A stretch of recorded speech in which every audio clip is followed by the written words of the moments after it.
All right guys, welcome back to the channel. Today I'm going to explain why you need to think about the serve as a throwing motion to improve your overall coordination chain, but why you shouldn't think about the serve as throwing the racket. If you think about the serve as actually throwing the racket, it's really going to hinder your ability to move the racket effortlessly around your body. I use the throwing motion to help players to understand how to move their body in the right sequence at the right time when they're hitting a serve. Because the sequence, the coordination chain, is exactly the same, or pretty close to it. I'm going to start with the weight on my back foot. Going to get into a trophy position. Especially if I'm throwing up at a 45-degree angle, I'm going to look very much like I'm serving. If I'm just throwing straight, my left arm might be a little bit lower. But I get into this position, I transfer my weight to my front foot, I rotate my hips, rotate my shoulders, get the elbow leading the way, and get the hand trailing behind. And if I get the sequence right, I can accelerate my hand by supinating and pronating my arm. Recently, I asked one of my video analysis clients to send me a shadow swing without the racket. And it's interesting how he did this because everything looked good to here, everything looked sort of good going into the imaginary contact point, but then he was like flinging the hand at it, which is very similar to if you were to release a ball. But when you're serving, you don't release the racket, obviously.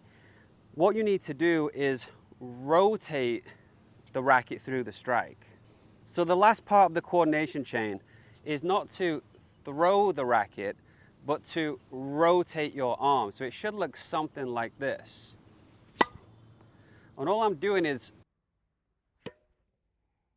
rotating my arm through. That's the last part of the coordination chain. If you think about actually throwing the racket into the ball, we run into quite a few problems. So when Drew sent me this video, I noticed that it looked pretty good up to here, but then as he came through, instead of keeping this angle between the racket and the forearm all the way around his body, it would get thrown out. The wrist would get loose and the racket would end up, flying around here.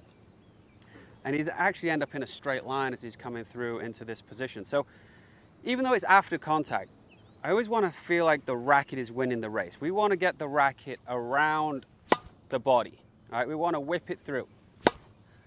We don't want it to be flying out there. And my analysis to him, after seeing this quite a few times recently, is I think he is throwing the racket into the ball. And if you do that, I think you're not going to be able to move the racket quite as quick through the stroke, and you're going to lose a little bit of control. You're going to be losing control, literally control of the racket when you throw as the final link in the chain, instead of snapping it through with rotation.